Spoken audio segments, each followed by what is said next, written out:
अस्सलाम वालेकुम की हाल चाल मेरे वीरों का ठीक ठाक जनाब। मैं तुहाडा अपना वीर मंजनाट वाला 2-3 दिन तो मैं व्लॉग नहीं पाया। उसकी वजह से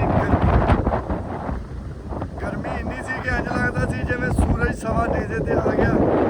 किसी नाल गल करन नूं दिल नहीं सी करदा। दिल करदा सी लस्सी पी के ते बनैन पा के कल्ले पक्खे के पै रहीए ते बीपी लो रहिंदा सी। सकंजवियां बीपी होया सी बुरा हाल। रब सोहणे को दुआ कीती कि या अल्लाह साडे ते रहम कर। गरीब लोग आ पाकिस्तानी, इत्थे बिल बिजली दे दे नहीं हुंदे, एसी असीं अफोर्ड नहीं कर सकदे ते असीं पक्खियां पुक्खियां ते गुजारा करीदा। ते अल्लाह सोहणे ने साडी फरियाद सुन ली ते मौसम कर दित्ता वा सुहाना।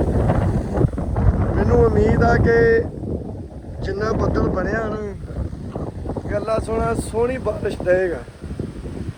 ते मेरे व्लॉग तुसीं सारे भरा देखदे हो, बड़ा प्यार दिंदे हो, लेकिन एक मैनूं गिला तुहाडे ते कि हर भी भरा जिहड़ा ना वो एक तो मेरा जिहड़ा चैनल है उन्होंने फॉलो नहीं करता फेसबुक दे नूं ते यूट्यूब ते सबसक्राइब नहीं करता।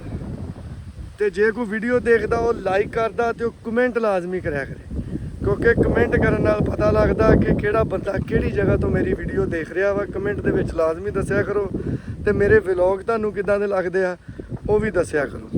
ते बाकी मौसम जिहड़ा फैसलाबाद चक नंबर 59 जिम्बे नत्थू चक ਉਹਦਾ मौसम बड़ा सुहाना हो गया वा। हाले बारिश नहीं आई लेकिन बारिश का जिहड़ा माहौल है ना पूरा बनया, हवावां चल रही ते पाकिस्तान दे विच पिंडां 'च खास करके बारिश तो पहले जो हवा चलदी हो जिन्नी देर तक सारी खे साडे सिर च ना पवे ते बारिश की भी चस नहीं आती। हुण बारिश तो पहले आ जिहड़ा खे वाला सिलसिला ना वो चल रहा वा। ते व्यू चैक करो, वैदर चैक करो। अलहमदुलिल्लाह वैदर सोहना हो गया वा, व्यू सोहना हो गया वा। तुसी यकीन करो कल दे 2-3 दिन हो गए आ साडे जानवरां ने पट्ठियां नूं उस तरीके नाल नहीं खाधे, मूँह नहीं लाया, इन्नी गर्मी सी।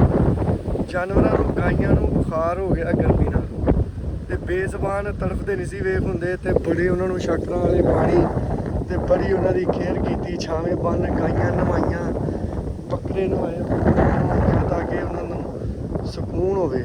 लेकिन सुकून तुसी अपने आप जिन्नियां मर्जी ट्राइयां मारदे फिरो, जेड़ी अल्लाह पाक आप रहमत करदे है ना ਉਹਦੇ नाल दी कोई रीस नहीं हैगी। अल्लाह सोहणे ने रहमत कीती है। इंशाअल्लाह ताला उम्मीद है कि बारिश आएगी तो जे बारिश आई तो ਉਹਦਾ भी ਤੁਹਾਨੂੰ मैं लाजमी विच रिव्यू करावांगा। ते तुसी सिर्फ वैदर चेक करो। अलहमदुलिल्लाह डेरे में पहुंच गए अपने डेरे पहुंच चुके हैं वहाँ। वैदर तुसी चेक करो, वैदर बहुत सोहना हो गया अलहमदुलिल्लाह। पिंड का व्यू चेक करो, वो सामने मेरा पिंड वा ठीक हो गया। ते आ मेरा डेरा गरीब खाना ते मैं जानवर रखे नहरी खाना साडा मेंढल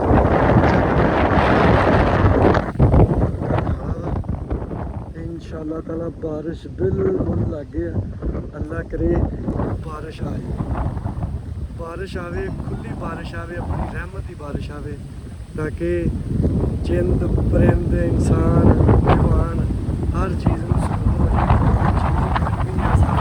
ना अल्लाह माफ़ी दे।